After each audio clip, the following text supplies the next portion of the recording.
This is the #1 reason why the trailer house is at the fairgrounds, so Jim has a place to actually do some work on the equipment before bean harvest.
Here I am, sitting in my chair, in my trailer house, pretending like real world doesn't exist, I guess.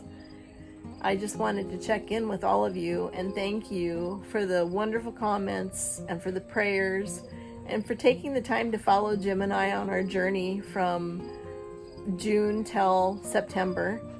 You were with us all the ups and the downs, the good times and the bad. The miles of travel and the acres of grain that we cut has been something that has become part of who we are. And I appreciate the fact that you understand and enjoyed what it was that I shared with you. And I hope that that story of agriculture, of the custom harvester, is something that now you can better understand because of the time that I did take to show my daily videos. And I loved it. And it's going to be fun for me to go back through the winter months and watch these all over again and relive my days and get to enjoy harvest all over again. But for now, Jim is getting ready to do soybean harvest. And because he doesn't have a shed or a location to put his equipment right now for this year, because it is such a brand new situation for us, he needed the use of our driveway at home. So we chose to put the trailer house at the fairgrounds and continue to live like we're on harvest, I guess. So one of these days here very soon, I will make my way back home and get the yard cleaned up and the house rid of dead bugs. And then we'll get the trailer house moved to the driveway and get it unpacked so that we can get through our fall harvest and winter months in a house rather than in our trailer house. But today I have a very important job to do. Today I'm babysitting Lainey. We've played on the floor and we played on the steps and we danced, and now she's resting. Now that we're home and somewhat back to real life, it feels as though the harvest journey never even happened. Those days of gotta get this done, we gotta move, the push that we had all summer long, except for when we came back home and had nothing to do, is over. So it's a different pace, it's a change. I think by actually continuing to live in the trailer house for the next several days will help me with the overwhelming feeling that I get every time I come home. It's not just all the work that we have to do at home, it's the transition from the harvest world into real world again. And people have said, of course, I agree with them, now that we're home, we get to be a part of our kids' lives again and enjoy our grandkids. Yes, absolutely. But the job that we have takes us into a completely different feeling of experiencing life. We don't pay attention to the clock like typically we do in the real world.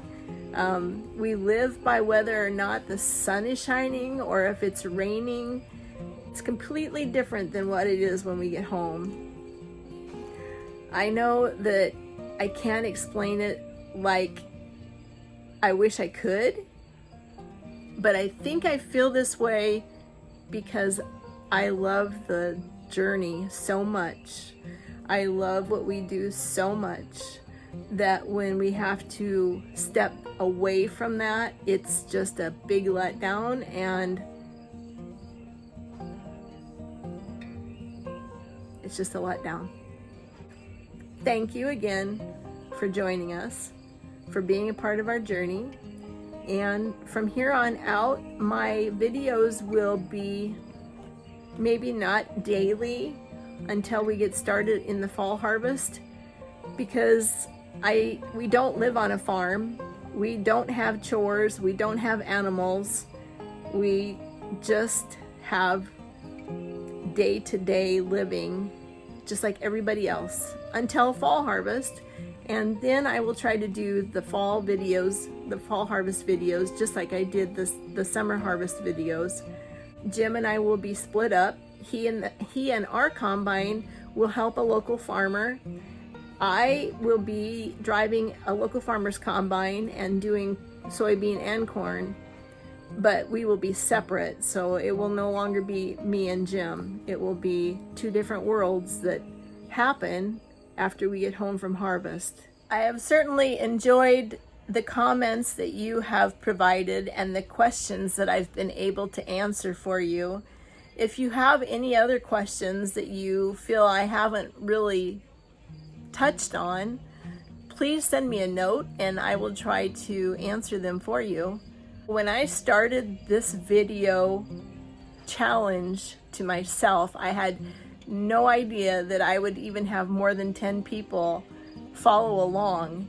And now I think I'm getting close to like 4,500 followers. I'm in awe with the fact that you find what we do interesting enough that you take your time out of your day to watch.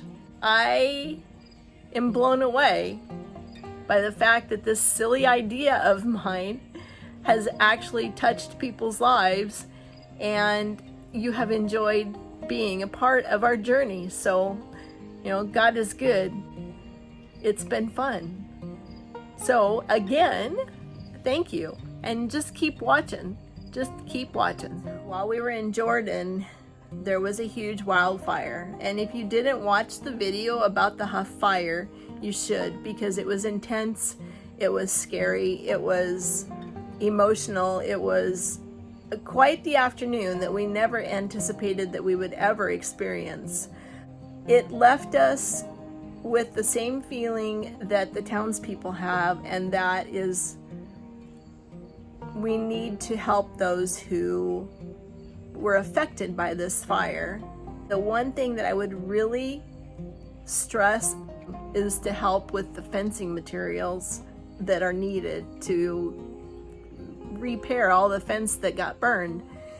To make it really easy for you, all you have to do is call the Jordan Cenex, and that number is 406-557-2215. Tell them that you want to help.